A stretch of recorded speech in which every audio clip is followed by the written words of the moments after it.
Hi, I'm Amanda. This is...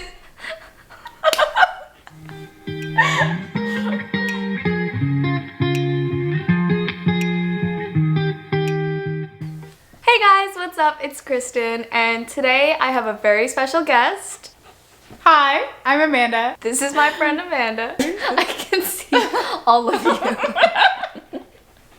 We've been best friends since preschool. Age 3. So we have some very serious news to share with you all today.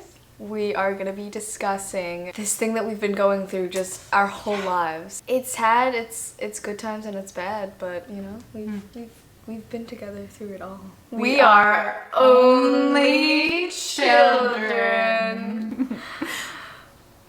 I stopped breathing at the same second. We are nothing but children. We're just children. Only children. So today we're gonna give you some pros, we're gonna give you some cons, we're gonna just talk about our experiences a little bit. Are they really weirder than other people? Stay tuned. So man, how long have you been? How long well, let's see. I was diagnosed. I mean, was there a point where your parents were like, nah, no more? No more. Actually, it's funny. So I'm the daughter of an only child.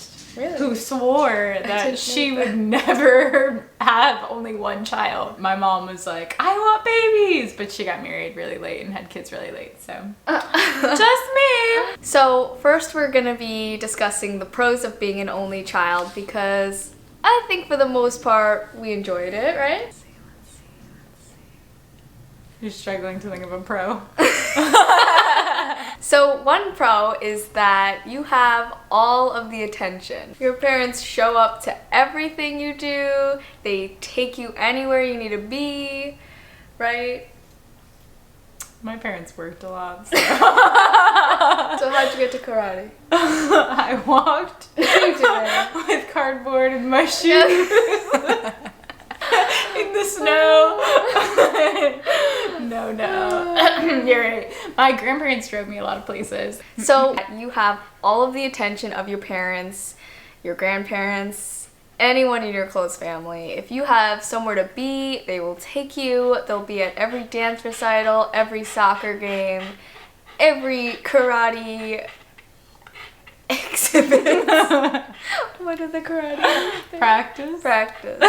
Time to address the spoiled elephant in the room. So essentially, yes, another pro of being an only child is you do get a lot of what you ask for, and that doesn't mean that every only child acts spoiled. That definitely depends on the parenting. For example, when I was 13 and I really wanted a dog, I was blessed with one. But now I'm stuck with him forever. Going off of this, I guess you never have to share anything with siblings. Like if you need a new shirt, your mom's not like, go ask your older sister. They're like, okay. I think at one point I had like 16 pairs of Converse. One to match the matching Aeropostale t-shirt. Of course. So, you know, being an only child was pretty awesome. Like I never had hand-me-downs, but now I like go thrift shopping, so like everything I own was owned by somebody else.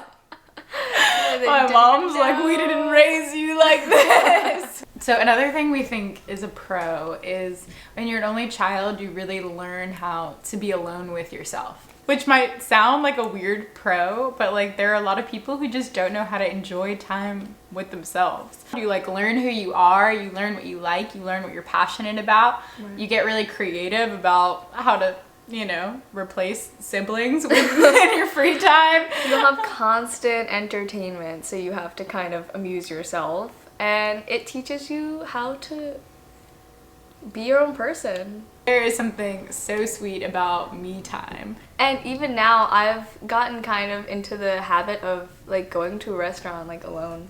Yeah, that's one of my favorite things. You just go, you order, you say, you bring enjoy a book, food. You people watch. For sure.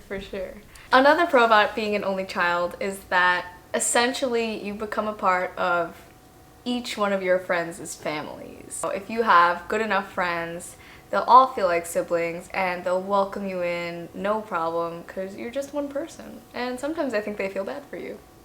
And now, the cons. You're gonna have to re-say that. And now, the cons.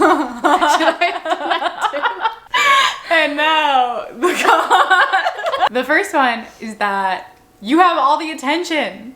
Sometimes that is not a good thing. They want to know where you are at all times. They want the addresses, phone numbers, like GPS coordinates of every place that you go to.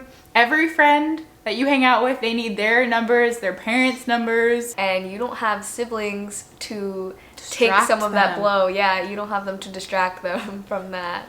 But yeah, they want all the info. Even coming here, they were like, send us Kristen's address. Oh, like, yikes. Yeah, we didn't have it. Sometimes it's a little bit extra. The second con has more to do when you're younger. Being an only child is lonely, and sometimes you'll just really want to hang out with someone that day, but nobody's available. They're either with their families, with their other friends, and sometimes you're just like left with nothing to do, and it's not your choosing. I was never lonely. You were never lonely. No.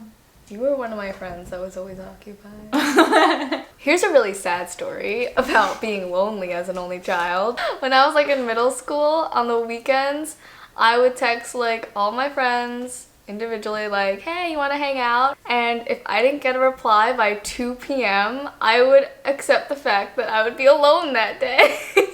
Oh. Like 2 p.m. was the cutoff. But you're an only child, so you know how to spend time alone. That was newly discovered like as I got older. But actually a lot of my friends now are only children too, which is quite odd, right?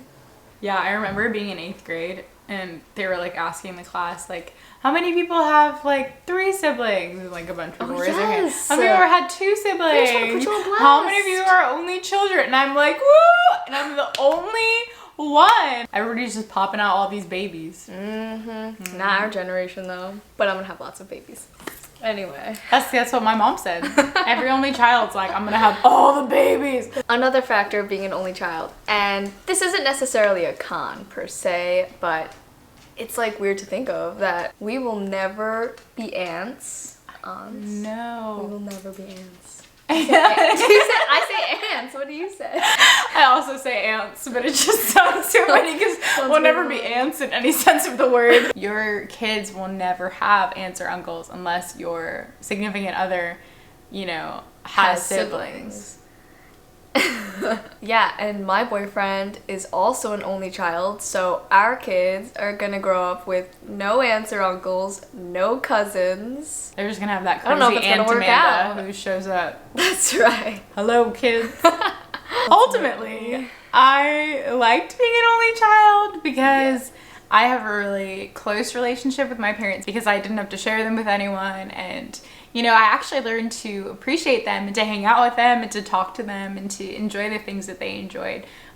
So I'm really grateful for it. Even though there were times that I wanted one, like when I was really little, I wanted an older brother, but I wanted him to come from my mom's stomach. And I was like so adamant about it. I was like, I want you to make me an older brother. And she'd be like, that's not how that works. And I was adopted, so I was always like, Mom, can you just go like buy another one? Yeah, I'm also grateful for being an only child. I think for my experience, since I was raised by a single mother, it has definitely taught me to be more independent. It has taught me to trust myself and to really develop who I am as a person. All that being said, I am planning on having multiple children. I want a village. So that's our video for today. I hope you liked it. If you enjoyed it, please give it a thumbs up. If you're an only child, I hope you took something away from this. If you have anything to add, please feel free to comment below. So I've been Kristen. And I've been Amanda. And I'll see you guys next Monday. Bye! Bye!